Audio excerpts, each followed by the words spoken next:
Nunca aprendí a estar solo. Simplemente me acostumbré. Mi padre murió cuando yo era un bebé, y mi madre tuvo que salir a trabajar para que yo pudiera comer. Así que crecí así, mucho tiempo solo, mucho silencio, mucho pensamiento. Y no fue una infancia triste como muchos imaginan. Fue una infancia normal. Demasiado normal para alguien que estaba aprendiendo a vivir sin apoyo emocional. Durante años pensé que eso no me había afectado, que era fuerte, que era independiente, que no necesitaba a nadie. Pero alrededor de los 15 años empecé a notar algo extraño. Mientras otros hablaban sin miedo, yo calculaba cada palabra. Mientras otros se acercaban, yo observaba desde lejos. No sabía que eso tenía un nombre. No sabía que eso con el tiempo se convertiría en ansiedad, en miedo al rechazo, en una sensación constante de estar acompañado. Y al mismo tiempo, completamente solo. Este no es un video para dar lástima.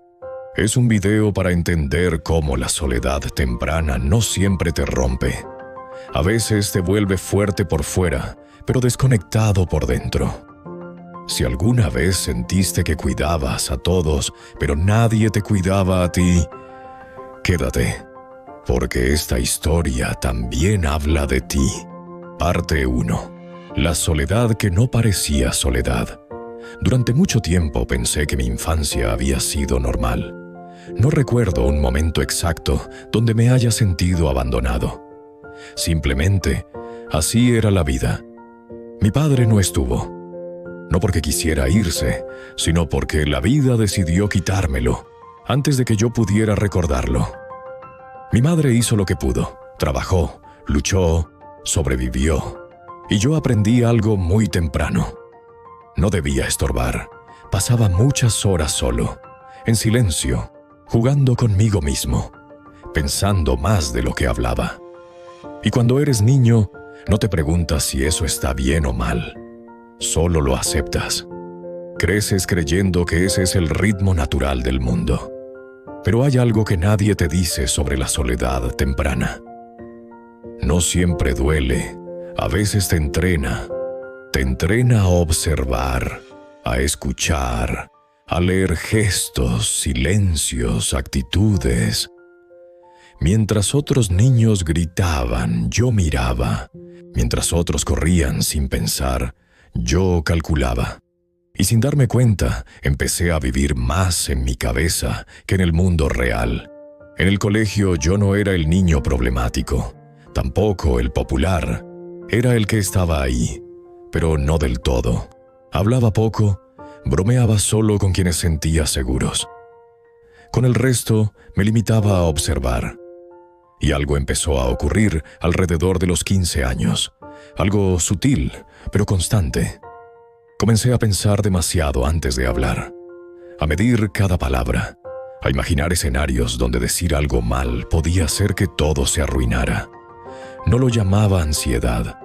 No sabía que eso existía. Para mí era simplemente prudencia. Pero hoy entiendo que ahí nació el miedo al rechazo, el miedo a quedar expuesto, el miedo a sentirme solo otra vez. Mientras tanto, veía a otros, personas que hablaban con cualquiera, que se adaptaban, que cambiaban su forma de ser solo para encajar, y yo no podía hacerlo. No porque no quisiera ser aceptado, sino porque algo dentro de mí se negaba a fingir.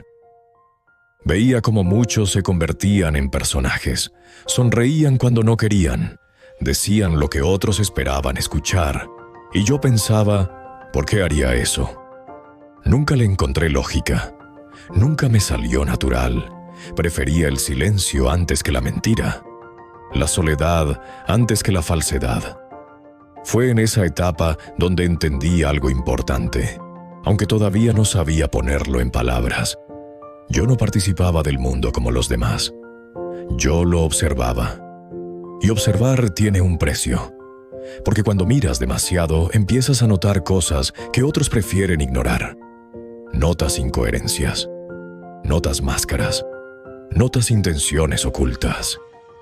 Y mientras más ves, menos cómodo te sientes participando. Con el tiempo, esto empezó a afectar mis relaciones, especialmente con las personas que me gustaban. Quería decir algo, pero pensaba 10 veces antes. Quería acercarme, pero imaginaba 100 maneras de fallar. Y así, muchas oportunidades pasaron frente a mí sin que yo hiciera nada. No porque no sintiera, sino porque sentía demasiado. En ese momento yo pensaba que el problema era social, ya que me faltaba carisma, que debía cambiar. Pero hoy sé que el conflicto era más profundo. Yo había aprendido a sobrevivir solo, pero no a compartir mi mundo con otros. Y eso, sin darme cuenta, me estaba aislando. Aquí todavía no sabía nada de filosofía. Todavía no entendía el peso real de la soledad. Todavía creía que observar era suficiente, pero estaba a punto de conocer a alguien que pondría palabras a todo lo que yo sentía y no sabía explicar. Y esa conversación cambiaría la forma en que entendía la vida. Parte 2. El observador y la forma de estar en el mundo. Con el tiempo empecé a darme cuenta de algo. Mientras muchos participaban, yo observaba. No lo hacía por timidez extrema, ni por miedo consciente. Simplemente me sentía más cómodo así. En el colegio hablaba poco, escuchaba mucho. Y cuando hablaba era solo con personas de confianza. Con ellas podía bromear, ser yo, relajarme. Pero con el resto prefería medir mis palabras. No porque creyera que iba a decir algo malo, sino porque sentía que una palabra fuera de lugar podía cambiarlo todo. Sobre todo con las chicas que me gustaban. Pensaba demasiado, analizaba escenarios, imaginaba reacciones. Y muchas veces, antes de intentar algo, ya había vivido el rechazo en mi cabeza. En ese tiempo yo no pensaba, tengo ansiedad o tengo miedo al rechazo.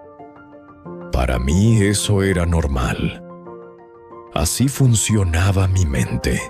Ser observador también me permitió notar algo más. Veía cómo muchas personas fingían, cómo adaptaban su personalidad solo para encajar. Reían más fuerte. Hablaban de cosas que no les interesaban. Decían lo que creían correcto decir.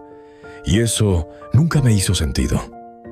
No encontraba lógica en dejar de ser uno mismo solo para pertenecer. Prefería estar solo antes que actuar. Y por mucho tiempo eso no me dolía. En medio de todo eso apareció un amigo. Uno solo, pero suficiente. Desde el inicio, nuestras conversaciones fueron distintas. Él hablaba desde la filosofía. Yo desde la observación de la conducta humana. Él ponía ideas, yo ejemplos reales. Y sin darnos cuenta, pasábamos horas hablando de la vida, del sentido de existir, de la sociedad, del comportamiento de las personas. No eran charlas tristes, eran profundas, eran honestas. Hasta el día de hoy, es la única persona con la que puedo hablar de estos temas sin sentir que tengo que simplificar lo que pienso. Gracias a él me acerqué a la filosofía, no como algo académico, sino como una forma de entender el mundo. Leer me ayudó a ponerle nombre a cosas que yo ya sentía, a entender que observar no era un defecto, que pensar distinto no era un problema. Pero también me hizo más consciente, y cuando eres consciente ya no puedes dejar de ver. Mientras tanto, yo seguía siendo el mismo, preocupándome por los demás, queriendo ayudar, parejas, amigos, familia. Siempre estaba ahí, escuchando, aconsejando, apoyando. Y sin darme cuenta empecé a ocupar un rol peligroso, el del que sostiene. pero nunca se apoya. Yo ayudaba, pero cuando yo necesitaba ayuda, estaba solo. O al menos así me sentía. Y ese desequilibrio no se nota de inmediato. Se acumula. Por fuera parecía fuerte, por dentro cada vez más desconectado de mí mismo. No sabía qué me hacía feliz. No sabía qué quería realmente. Solo sabía cumplir, responder, sostener. Y ese fue el verdadero inicio del problema. Esta etapa no fue una caída. Fue una preparación silenciosa. Porque cuando vives tanto tiempo mirando hacia afuera, eventualmente la vida te obliga a mirarte por dentro. Y ese momento llegó. Parte 3. El quiebre, la terapia. Y volver a mirarme a mí. Llega un punto en la vida en el que observar ya no basta. Un punto en el que ayudar a todos empieza a vaciarte. Y yo llegué ahí sin darme cuenta. Durante años me preocupé por los demás, por cómo estaban, por lo que necesitaban, por cómo podía ayudar. Parejas, familia, amigos, siempre estaba disponible. Pero había algo que nunca me pregunté con honestidad. ¿Y yo? ¿Cómo estoy yo? El precio de vivir así no se paga de inmediato, se paga lento, en silencio. Se paga cuando empiezas a sentirte solo, incluso estando acompañado. Cuando ayudas mucho, pero nadie te pregunta si estás bien. Cuando logras cosas importantes, pero no sientes plenitud. Uno de mis mayores logros fue ayudar económicamente a mi familia. Para mí eso significaba responsabilidad, amor, cumplir. Y lo hice. Pero mientras crecía en ese aspecto, mis relaciones comenzaron a deteriorarse. No porque yo no quisiera a las personas, sino porque estaba agotado. Daba tanto hacia afuera que ya no tenía energía para darme a mí. Fue ahí cuando empecé terapia. Al inicio fui terco, negado. Yo no veía el problema. Pensaba que solo estaba cansado, que era una etapa. Pero la psicóloga no me hablaba de cansancio, me hablaba de mí. Y eso me incomodaba. Poco a poco empecé a entender algo difícil de aceptar. Yo había construido mi identidad en función de los demás, en ser útil, en ser fuerte, en ser el que resuelve. Pero no sabía quién era cuando nadie necesitaba nada de mí. No sabía qué me hacía feliz. No sabía qué deseaba realmente. Nunca me conocí. Aceptar eso fue doloroso, porque significaba reconocer que el problema no siempre estuvo afuera. Que muchas veces el problema fui yo.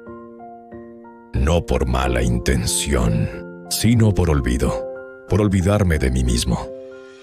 La terapia me ayudó a soltar algo muy pesado, la necesidad de ser perfecto para los demás, de no fallar, de no decepcionar, de no decir que no. Aprendí que poner límites no es egoísmo, que pensar en uno mismo no es traicionar a nadie, que cuidarte no significa dejar de amar. Empecé a hacer cosas nuevas. Viajé, conocí personas distintas, escuché otros puntos de vista. Y por primera vez en mucho tiempo sentí algo simple, pero profundo: tranquilidad. No felicidad exagerada, no euforia, tranquilidad. Entendí que no tenía que salvar a nadie, que no era responsable de la vida de otros, que cada persona carga su propio proceso y que yo tenía derecho a vivir el mío. Hoy puedo decir algo que antes no podía. Disfruto mi vida. No porque todo sea perfecto, sino porque ahora sé hacia dónde voy.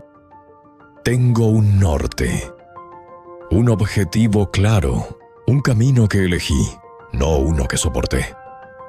Si estás escuchando esto y te sientes identificado, si fuiste el observador, el fuerte, el que ayuda, quiero que sepas algo. No estás solo. Pero nadie va a encontrarte si tú no te miras primero. Conocerte no es egoísmo, es el inicio. Gracias por llegar hasta el final de este video.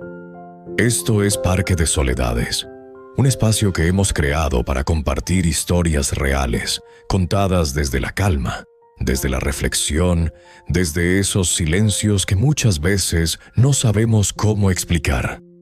Aquí hablamos de procesos, de errores, de pérdidas, pero también de lo que se reconstruye cuando nos atrevemos a mirarnos de frente. Si estás pasando por algo parecido, si alguna vez te sentiste solo en medio de tu propia vida, déjanos un comentario. Cuéntanos si estás atravesando una etapa así o si ya lograste superar un momento similar. Recuerda algo importante: no estás solo. Suscríbete para seguir escuchando más historias reales. Historias que no buscan dar respuestas absolutas, sino acompañarte mientras encuentras las tuyas. Nos vemos en el próximo recorrido por este parque llamado Soledades.